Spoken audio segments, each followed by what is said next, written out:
Hi, welcome back to Monica Moni YouTube channel.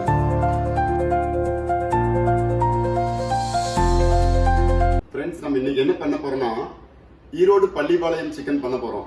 Actually கோயம்புத்தூர்லயும் Erode Tiruppur இங்க எல்லாமே பாத்தீங்கன்னா அந்த கொங்கு பெல்ட்லயே பாத்தீங்கன்னா இந்த சிக்கன் வந்து பயங்கர ஃபேமஸ்.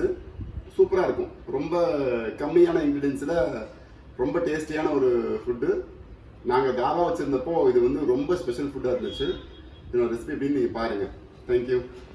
ಈ ರೆಸಿಪಿಗೆ ಬೇಕಾಗಿರೋ ingredients sambar onion, ginger garlic paste ಮನೆಯಲ್ಲೇ ಮಾಡಿರೋಂಥದ್ದು, ಆ್ಯಂಡ್ ಆಯಿಲ್ ಬಂದುಬಿಟ್ಟು ಇದು ಬಂದುಬಿಟ್ಟು ಸೆಸಮಿ ಆಯಿಲ್ ಇಂಗ್ಲೀಷು, ಕನ್ನಡದಲ್ಲಿ ಬಂದುಬಿಟ್ಟು ಎಳ್ಳೆಣ್ಣೆ. ಈ ಚಿಕನಿಗೆ ಬಂದುಬಿಟ್ಟು ಈ ಆಯಿಲ್ ಹಾಕಿದ್ರೆ ಟೇಸ್ಟ್ ತುಂಬ ಚೆನ್ನಾಗಿರುತ್ತೆ. ಆ್ಯಂಡ್ ಕಲ್ಲುಪ್ಪು, ನೈಸ್ ಉಪ್ಪಿನ ಕಲ್ಲುಪ್ಪು ಯೂಸ್ ಮಾಡಿದ್ರೆ ಟೇಸ್ಟ್ ಚೆನ್ನಾಗಿರುತ್ತೆ. ಆ್ಯಂಡ್ ಚಿಕನ್ ಬಂದುಬಿಟ್ಟು ನಾನು 1 kg ತೊಗೊಂಡಿದ್ದೀನಿ. 1 kg ಚಿಕನ್ಗೆ ಬಂದುಬಿಟ್ಟು ಅರ್ಧ kg ಆನಿಯನ್ನ ತೊಗೊಂಡಿದ್ದೀನಿ. ಚಿಕನ್ ಬಂದುಬಿಟ್ಟು ಎಷ್ಟು ಚಿಕ್ಕದಾಗುತ್ತೋ ಅಷ್ಟು ಚಿಕ್ಕದಾಗಿ ಕಟ್ ಮಾಡಬೇಕು. ಟೇಸ್ಟ್ ಮಾತ್ರ ಸೂಪರಾಗಿರುತ್ತೆ. ಆ್ಯಂಡ್ ಡ್ರೈ ಚಿಲ್ಲಿ, ಈ ಡ್ರೈ ಚಿಲ್ಲಿ ಬಂದುಬಿಟ್ಟು ಸೀಡ್ಸ್ನೆಲ್ಲ ನಾನು ನೀಟಾಗಿ ತೆಗೆದು ಇಟ್ಕೊಂಡಿದ್ದೀನಿ. ನಾನು ತೆಗೆದಿಲ್ಲ, ವಿನೋದ್ ತೆಗೆದಿಟ್ಟಿದ್ದಾನೆ, ಅಷ್ಟು ಪೇಷನ್ಸ್ ನನಗಿಲ್ಲ. ಸೊ ಸೀಡ್ಸ್ನ ಒಂದು ಸೀಡು ಇಲ್ಲದೆ ಇರೋ ಹಾಗೆ ಕಟ್ ಮಾಡಿ ಎರಡೂ ಕಡೆಯೂ ನೀಟಾಗಿ ಸೀಡ್ಸ್ ತೆಗೆದು ಇಟ್ಕೊಂಡಿದ್ದೀನಿ.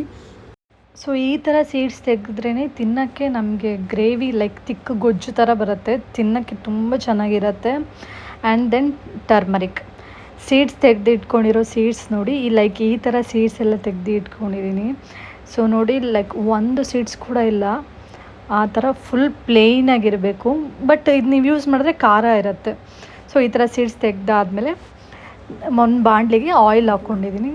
ಆಯಿಲ್ ಹಾಕ್ಕೊಂಡು ಆಯಿಲ್ ಬಿಸಿ ಆದಮೇಲೆ ಆನಿಯನ್ನ ಬಂದುಬಿಟ್ಟು ಚೆನ್ನಾಗಿ ಫ್ರೈ ಮಾಡಬೇಕು. ಸೊ ಇವಾಗ ಆಯಿಲ್ ಬಿಸಿ ಆದಮೇಲೆ ಆನಿಯನ್ ಹಾಕ್ಕೊತಿದ್ದೀನಿ. ಆನಿಯನ್ ಬಂದುಬಿಟ್ಟು ಎಷ್ಟು ಚೆನ್ನಾಗಿ ನಾವು ಫ್ರೈ ಮಾಡ್ತೀವೋ ಅಷ್ಟು ಟೇಸ್ಟ್ ಸಖತ್ತಾಗಿ ಬರುತ್ತೆ.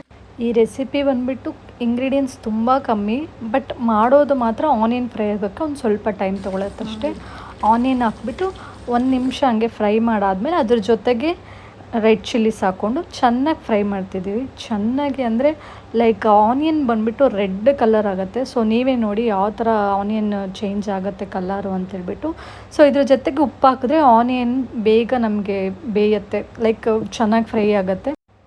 ಸೊ ನೀವು ಇವಾಗ ನೋಡ್ತಾ ಇದ್ದೀರಲ್ಲ, ಆನಿಯನ್ ಬಂದುಬಿಟ್ಟು ಈ ಥರ ಕಲರ್ ಚೇಂಜ್ ಆದಮೇಲೆ ಅದ್ರ ಜೊತೆಗೆ ಜಿಂಜರ್ ಗಾರ್ಲಿಕ್ ಪೇಸ್ಟ್ ಹಾಕಬೇಕು. ಜಿಂಜರ್ ಗಾರ್ಲಿಕ್ ಪೇಸ್ಟು ಅಂಗಡಿಯಿಂದ ತೊಗೊಂಡು ಯೂಸ್ ಮಾಡಬೇಡಿ. ಫ್ರೆಶ್ಶಾಗಿ ನೀವು ಮನೆಯಲ್ಲೇ ನೀವು ಗ್ರೈಂಡ್ ಮಾಡಿ ಹಾಕಿದ್ರೆ ಟೇಸ್ಟ್ ತುಂಬ ಚೆನ್ನಾಗಿರುತ್ತೆ. ಸೊ ನಾನು ಫ್ರೆಶ್ಶಾಗಿ ಆವಾಗಲೇ ನಾನು ರುಬ್ಬಿಟ್ಟು ಜಿಂಜರ್ ಗಾರ್ಲಿಕ್ ಪೇಸ್ಟ್ ಹಾಕ್ತಿದ್ದೀನಿ. ಸೊ ಟೇಸ್ಟು ಇನ್ನೂ ಎನ್ಹಾನ್ಸ್ ಆಗುತ್ತೆ, ತುಂಬ ಚೆನ್ನಾಗಿರುತ್ತೆ. ಜಿಂಜರ್ ಗಾರ್ಲಿಕ್ ಪೇಸ್ಟ್ ಹಾಕಿ ಒಂದು ಸ್ವಲ್ಪ ಹೊತ್ತು ಹಂಗೆ ಚೆನ್ನಾಗಿ ಫ್ರೈ ಮಾಡಬೇಕು.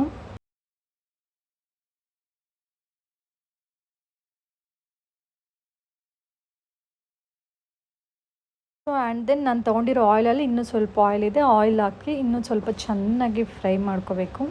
ಲೈಕ್ ಜಿಂಜರ್ ಗಾರ್ಲಿಕ್ ರಾ ಸ್ಮೆಲ್ ಹೋಗೋವರೆಗೂ ಚೆನ್ನಾಗಿ ಫ್ರೈ ಮಾಡಿಕೊಂಡು, ಸೊ ಅದಾದಮೇಲೆ ಅದ್ರ ಜೊತೆ ಒಂದು ಸ್ವಲ್ಪ ಟರ್ಮರಿಕ್ ಹಾಕಿ ಚೆನ್ನಾಗಿ ಫ್ರೈ ಮಾಡಬೇಕು.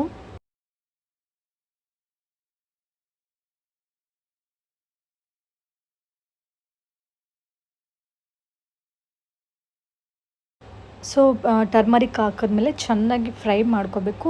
ಜಿಂಜರ್ ಗಾರ್ಲಿಕ್ ರಾ ಸ್ಮೆಲ್ ಹೋಗಬೇಕು, ಚೆನ್ನಾಗಿ ಸ್ವಲ್ಪ ಗೊಜ್ಜು ಥರ ಆಗುತ್ತೆ, ಅಲ್ಲಿವರೆಗೂ ಫ್ರೈ ಮಾಡ್ಕೋಬೇಕು. ಈ ಗೊಜ್ಜು ಬಂದುಬಿಟ್ಟು ಬಿಸಿ ಬಿಸಿ ಅನ್ನದಲ್ಲಿ ಈ ಗೊಜ್ಜನ್ನ ಹಾಕೊಂಡು ತಿಂತೀರಿ, ನನಗೆ ಇವಾಗಲೂ ಬಾಯಲ್ಲಿ ನೀರು ಬರ್ತಾಯಿದೆ, ಅಷ್ಟು ಟೇಸ್ಟು ಸಖತ್ತಾಗಿರುತ್ತೆ. ನಾವು ತಿನ್ನೋದು ನಿಲ್ಸೋಕ್ಕೆ ಆಗೋಲ್ಲ. ಆ್ಯಂಡ್ ದೆನ್ ಇದ್ರ ಜೊತೆಗೆ ಚಿಕ್ಕದಾಗಿ ಕಟ್ ಮಾಡಿಟ್ಕೊಂಡಿರೋ ಚಿಕನ್ನ ಹಾಕಬೇಕು. ನನ್ನ ಮನೆಯಲ್ಲಿ ಈ ರೆಸಿಪಿ ಬಂದುಬಿಟ್ಟು ಎಲ್ಲರಿಗೂ ತುಂಬ ಫೇವ್ರೆಟ್. ಎಲ್ಲರೂ ಅಂದರೆ ನನ್ನ ತಮ್ಮನಿಗೆ, ನನಗೆ, ವಿನೋದ್ಗೆ, ನನ್ನ ನೇಬರ್ಸಿಗೆ ಎಲ್ಲರಿಗೂ ಚಿಕನ್ ಅಂದರೆ ತುಂಬ ಫೇವ್ರೆಟ್, ಅಷ್ಟು ಸಖತ್ತಾಗಿರುತ್ತೆ. ಬಟ್ ನಾವು ಇದನ್ನು ರೆಗ್ಯುಲರ್ ಮಾಡ್ಕೊಳ್ಳಲ್ಲ, ಯಾವಾಗಾದ್ರೂ ಅಕೇಶ್ನಲ್ಲಿ ಮಾಡ್ಕೊಂಡು ತಿಂತೀವಿ. ಅದಾದಮೇಲೆ ಚಿಕನ್ ಹಾಕ್ಕೊಂಡು ಚೆನ್ನಾಗಿ ಫ್ರೈ ಮಾಡ್ಕೋಬೇಕು. ಚಿಕನ್ ಫ್ರೈ ಆಗೋಕ್ಕೆ ಜಸ್ಟ್ 15 ಮಿನಿಟ್ಸ್ ಸಾಕು. ಮೋರ್ ದೆನ್ 15 ಮಿನಿಟ್ಸ್ ಅಂದರೆ ಚಿಕನ್ ಓವರ್ ಕುಕ್ ಆಗಿಬಿಟ್ಟು ಒಂಥರ ರಬ್ಬರ್ ಥರ ಆಗುತ್ತೆ. ಸೊ 15 ಮಿನಿಟ್ಸ್ ಅಷ್ಟೇ ನಾನು ಕ್ಲೋಸ್ ಮಾಡಿ ಅದನ್ನು ಕುಕ್ ಮಾಡ್ಕೋಬೇಕು. 15 ಮಿನಿಟ್ಸಲ್ಲಿ ಚಿಕನ್ ಬೇಗ ಕುಕ್ ಆಗಿಬಿಡತ್ತೆ.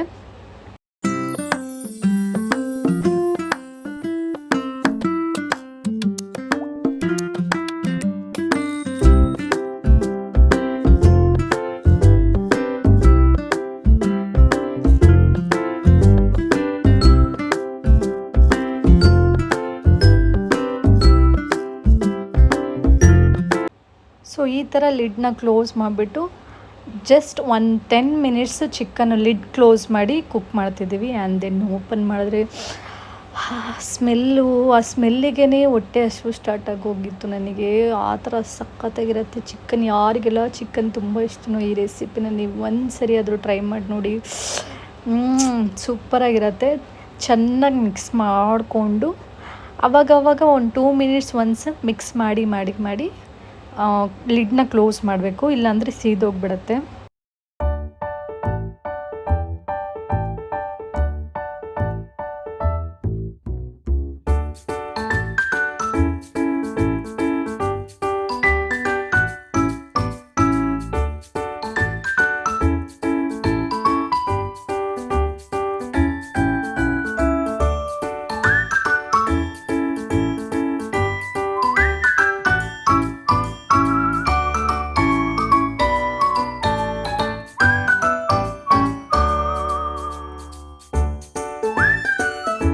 ಈಗ ನೋಡಿ ಲಿಡ್ ಓಪನ್ ಮಾಡಿದ್ರೆ ಆ ಗೊಜ್ಜು ಚಿಕನ್ಗೆ ಎಲ್ಲ ಚೆನ್ನಾಗಿ ಉಪ್ಪು ಖಾರ ಎಲ್ಲ ಮಿಕ್ಸ್ ಆಗಿ ಸಖತ್ತಾಗಿರತ್ತೆ. ನಿಮಗೆ ಖಾರ ಸಾಕಾಗಿಲ್ಲ ಅಂದರೆ ಇದ್ರ ಜೊತೆಗೆ ಒಂದು ಸ್ವಲ್ಪ ಚಿಲ್ಲಿ ಪೌಡ್ರ್ ಹಾಕ್ಕೊಳ್ರಿ. ಬೇರೆ ಏನು ಧನಿಯಾ ಪೌಡ್ರು, ಗರಂ ಮಸಾಲ ಏನೂ ಹಾಕೋದು ಬೇಡ.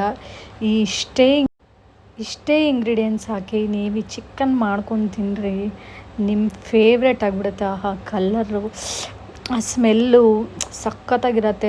ಚಿಕ್ಕ ಆನಿಯನ್ ಬಂದುಬಿಟ್ಟು ನಾವು ಯಾವಾಗೆಲ್ಲ ಅಡುಗೆಗೆ ಯೂಸ್ ಮಾಡ್ತೀವೋ ಆ ಅಡುಗೆ ಟೇಸ್ಟ್ ತುಂಬ ಚೆನ್ನಾಗಿರುತ್ತೆ. ಆ್ಯಂಡ್ ನಾನು ಇನ್ನೊಂದು ಹೇಳಿದ್ನಲ್ಲ ಆಯಿಲ್, ಈ ಸೆಸಿಮೆ ಆಯಿಲ್, ಎಳ್ಳೆಣ್ಣೆ ಯೂಸ್ ಮಾಡಿ. ಎಳ್ಳೆಣ್ಣೆ ಸ್ಮೆಲ್ಲು ಆ ಚಿಕನಿಗೆ ಸಖತ್ತಾಗಿರುತ್ತೆ, ತುಂಬ ಚೆನ್ನಾಗಿರುತ್ತೆ. ನೋಡಿರಿ ಕಲರ್ ಏನು ಸಖತ್ತಾಗಿದೆ ಅಲ್ಲ. ನಾನು ಯಾಕೆ ಇಷ್ಟೊಂದು ಸರಿ ಇದು ಮಾಡ್ತಿದ್ದೀನಿ ಅಂದರೆ ಟೇಸ್ಟು ನನಗೆ ಇವಾಗ ನೆನೆಸ್ಕೊಂಡ್ರು ನನಗೆ ಬಾಯಲ್ಲಿ ನೀರು ಬರ್ತಾನೇ ಇದೆ. ಅಂದರೆ ಅಷ್ಟೇ ಫೇವ್ರೆಟ್. ಬಟ್ ನಾವು ಯಾವಾಗಲೂ ಮಾಡ್ಕೊತೀನಲ್ಲ, ಯಾವಾಗಾದರೂ ಒಂದು ಸರಿ ಅಷ್ಟೇ. ಎಷ್ಟು ಚೆನ್ನಾಗಿದೆ ಅಲ್ಲ ಕಲರ್. ವಾವ್, ಸೂಪರಾಗಿದೆ. ಇದರಲ್ಲಿ ಚಿಲ್ಲಿ ಪೌಡರ್ ಏನೂ ಹಾಕಿಲ್ಲ, ಬಟ್ ಆ ರೆಡ್ ಚಿಲ್ಲಿಯಲ್ಲಿ ಇರೋಂಥ ಕಲರೇ ಈ ಥರ ಕಲರ್ ಬಂದು ಜಸ್ಟ್ ನಿಮಗೆ ತೋರ್ಸೋಕ್ಕಂತ ಈ ಬೌಲಲ್ಲಿ ಹಾಕಿದ್ದೀನಿ. ನನಗಂತೂ ಆ ಥರ ತಡೆಯೋಕ್ಕಾಗ್ತಿಲ್ಲ. ಮಾಡಬೇಕಾದ್ರೆ ನನಗೆ ಸ್ಮೆಲ್ಲು ಹಂಗೆ ನನಗೆ ಅಟ್ರ್ಯಾಕ್ಟ್ ಮಾಡ್ತಾಯಿತ್ತು, ನನ್ನ ಕರಿತಾ ಇತ್ತು. ಅದಕ್ಕೋಸ್ಕರ ಮಾಡಿದ ತಕ್ಷಣ ನಾನು ಯಾರಿಗೂ ವೆಯ್ಟೇ ಮಾಡಿಲ್ಲ. ಪ್ಲೇಟಲ್ಲಿ ಹಾಕ್ಕೊಂಡು ಚೆನ್ನಾಗಿ ಕಲಿಸ್ಕೊಂಡು ಬಿಸಿ ಬಿಸಿ ಅನ್ನದಲ್ಲಿ ತಿಂತಾಯಿದ್ರೆ ನನಗಂತೂ ಆಹಾ ಸಖತ್ತಾಗಿತ್ತು. ನಿಜವಾಗ್ಲೂ ಹೇಳ್ತೀನಿ, ನೀವು ಈ ರೆಸಿಪಿ ಟ್ರೈ ಮಾಡಿ ನನಗೆ ಕಮೆಂಟಲ್ಲಿ ಹೇಳಿ ಹೇಗಿತ್ತು ಅಂತ. ಬಟ್ ನಾನು ಹೇಳಿದ ಥರನ ಅದೇ ಆಯಿಲ್ನ ನೀವು ಯೂಸ್ ಮಾಡಬೇಕು. ಆ್ಯಂಡ್ ದೆನ್ ಆನಿಯನ್ ಯೂಸ್ ಮಾಡಿ. ಯಾವಾಗಲೂ ರಿಫೈನ್ಡ್ ಆಯಿಲ್ ಬದಲು ನೀವು ಈ ಥರ ಡಿಫ್ರೆಂಟ್ ಆಯಿಲ್ನ ಯೂಸ್ ಮಾಡಿದ್ರೆ ಹೆಲ್ತಿಗೂ ಒಳ್ಳೆಯದು ಆ್ಯಂಡ್ ತಿನ್ನೋಕ್ಕೂ ಟೇಸ್ಟು ಸಖತ್ತಾಗಿರುತ್ತೆ. ಈ ವಿಡಿಯೋ ನಿಮ್ಗೆ ಇಷ್ಟ ಇದ್ದರೆ ಪ್ಲೀಸ್ ಒಂದು ಲೈಕ್ ಮಾಡಿ, ಶೇರ್ ಮಾಡಿ, ಕಮೆಂಟ್ ಮಾಡಿ, ಸಬ್ಸ್ಕ್ರೈಬ್ ಮಾಡಿ. Thank you. ಬಾಯ್.